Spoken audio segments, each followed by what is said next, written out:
हे दोस्तों, मुझे उम्मीद है कि आप सभी अच्छे होंगे। दोस्तों, मैं आज आपको बताने जा रहा हूँ हिंदी कविता छोटा मेरा खेत। जैसे कि ये कविता उमा शंकर जोशी द्वारा रचित है और इस कविता में कवि ने दर्शाया है, यानी कवि ने अपनी तुलना एक किसान से की है कि कवि भी एक तरह का एक किसान ही है। जैसे कवि कर्म को कृषि कर्म की तरह हर चरण से बांधने की कोशिश की है। यहाँ पे कवि का यही मानना है कि कवि भी एक तरह का एक किसान ही है। जैसे कि फर्स्ट पैराग्राफ पर आते हैं। छोटा मेरा खेत चौकोना, कागज का एक पत्रा, कोई अधन कई सा आया, क्षण का बीज वहां बोया गया। कवि कहते हैं कि मैं भी एक प्रकार का किसान ही हूँ। कागज का पन्ना मेरे लिए एक चौकोट खेत के समान है। यानी जैसे कागज के चार कोने होते हैं, उसी प्रकार खेत के भी चार कोने होते हैं और कागज का पन्ना उसके लिए एक चौकोट खेत के समान है। किसान जमीन पर कुछ बोता है और मैं कवि, यानी कवि कहते हैं मैं कागज पर कुछ लिखता हूँ। जिस प्रकार किसान धरती पर फसल उगाने के लिए बीज बोता है, उसी प्रकार मेरे मन में अचानक आई आंधी के समान एक भाव रूपी बीज ने जन्म लिया। यानी कवि के मन में एक भाव आता है कि कवि भी एक तरह का किसान ही है और वही भाव एक कागज रूपी बीज पर बोया जाता है। वही भाव रूपी बीज एक कागज रूपी बीज पर बोया गया। ये है फर्स्ट पैराग्राफ का एक्सप्लेनेशन। अब आ जाते हैं सेकंड पर। कल्पना के रसायनों को पी बीज गल गया निशेष, शब्द के अंकुर फूटे, पल्लव पुष्पों में निमित हुआ विशेष। जैसे इसमें कवि कहते हैं कि जिस प्रकार धरती पर बोया गया बीज विभिन्न रसायनों जैसे खाद, हवा, पानी आदि को पीकर स्वयं को गला देता है, यानी और उसमें अंकुर, पत्ते और पुष्प उगने लगते हैं। कल्पना रूपी रसायनों को पीकर 10 छंद अलंकार से युक्त होकर कविता के रूप में पुष्पित और खिलते हैं। इस प्रकार भावों विचारों को आत्मसात अहम युक्त होकर सर्वजन हिता का रूप ले लेती है, अर्थात यह कविता सभी के लिए समर्पित हो जाती है।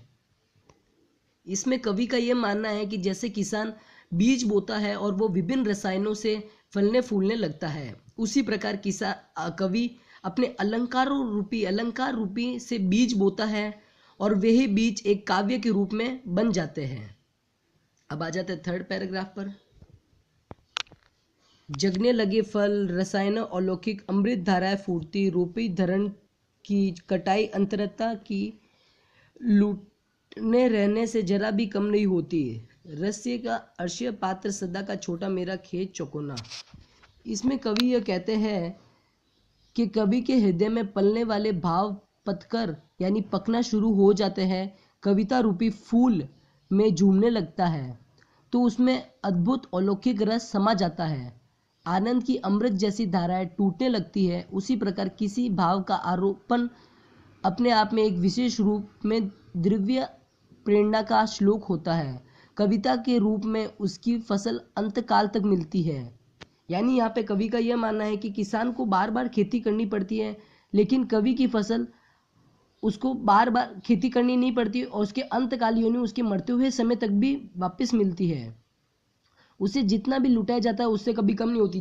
जैसे कि किसान अपना अनाज जितना लुटाएगा वह उतना ही कम होगा, पर यहाँ पे कवि जितनी भी अपनी कविता को फैलाएगा वह कभी कम नहीं होगी, वह कभी खाली नहीं होगी, बल्कि युगों युगों तक रहती है।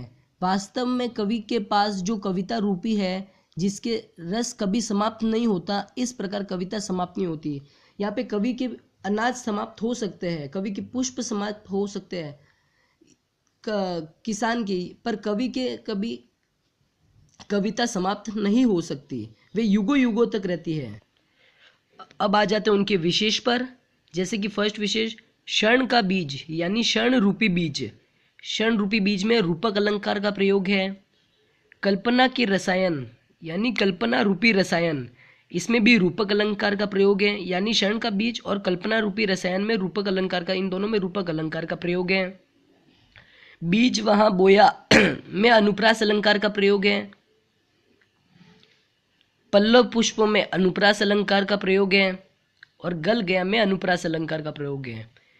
बीज वहां बोया में अनुप्रास अलंकार, गल गया में अनुप्रास अलंकार और पल्लव पुष्पों में अनुप्रास अलंकार, इन तीनों में अनुप्रास अलंकार का प्रयोग है। और क्षण का बीज और कल्पना के रसायन का, कल्पना रूपी रसायन, यानी इन दोनों में रूपक अलंकार का प्रयोग है। और जैसे कि अपन लिख सकते हैं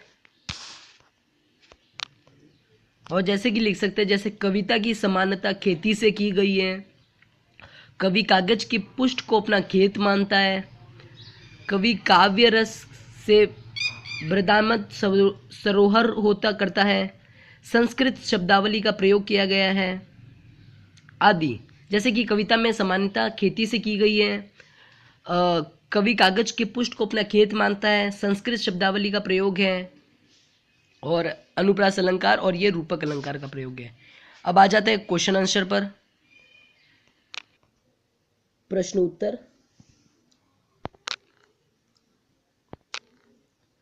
छोटे चौकोन्ने खेत को कागज का पन्ना कहने से क्या अर्थ निहित है? कवि कागज के पन्ने को छोटे से चौकोर के खेत के रूप में देखता है। वह यह कहना चाहता है कि मैं कभी कृषि कार्य करता हूँ। कागज मेरा खेत है जिसे मैं भाव के बीज बोता हूँ, कल्पना का खाद और पानी देता हूँ। उसमें शब्द के अंकुर फूटते हैं, छंद व लय के पत्र यानी पत्ता व पुष्प खिलते हैं, रस रूपी फल आता है। अतः छोटे चौकोर खेत को कागज का पन्ना कहना कृषि व काव्य कर्म में समानता बताने के लिए कहा है। यहाँ पे कवि का ये कहना कि कवि भी एक तरह का किसान है। जैसे कवि किसान खेती करता है, उसी प्रकार कवि अपने कागज के बीच में बोता है। सेकंड, रचना के संदर्भ में अदंड को और बीज क्या है? रचना के संदर्भ में अदंड भावनात्मक आंधी है, बीज रचना विचार व अभिव्यक्ति है। और थर्ड, रस का आशय पात्र में कवि ने रचना कर्म की किन विशेषताओं की ओर इंगित किया है? किसान द्वारा उत्पन्न रस कुछ दिन बाद समाप्त हो जाता है, किंतु कविता से उत्पन्न रस कविता में हमेशा बना रहता है। काव्य का रस समय की चोट में समाप्त नहीं होता और न ही उसके आस्वादन में कोई परिवर्तन आता है। इस प्रकार काव्य का रस उन अक्षय पात्र में के समान है जो कभी भी समाप्त नहीं होता। यहाँ पे वो कवि का ये कहना है कि किसान का कर्म यानी समाप्त हो सकता है, उनके बीज समाप्त हो सकते हैं, लेकिन कविता हमेशा बनी रहती है, वह युगों युगों तो बनी रहती है और वह कभी समाप्त नहीं होती। ये थे उनके क्वेश्चन आंसर। आप वापस एक बार नोट कर सकते हैं। जैसे कि ये दोनों का डिफरेंस है, कवि कर्म एवं काव्य कर्म, कृषि एवं कार्यक्रम। अब ऐसे भी नोट कर सकते हैं।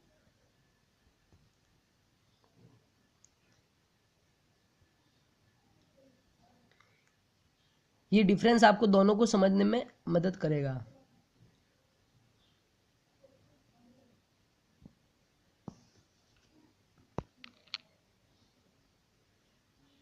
ये उनकी डिफरेंस, ये उनके विशेष,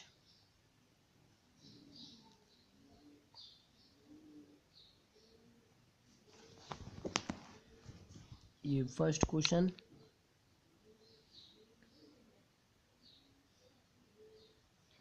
ये सेकंड क्वेश्चन और ये थर्ड।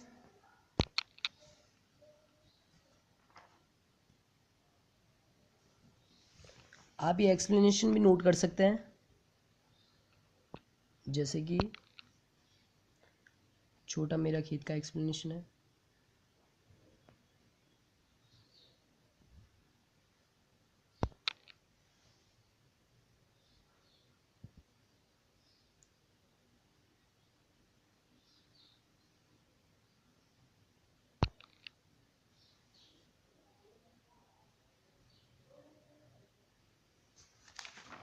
और ये सेकंड पेज।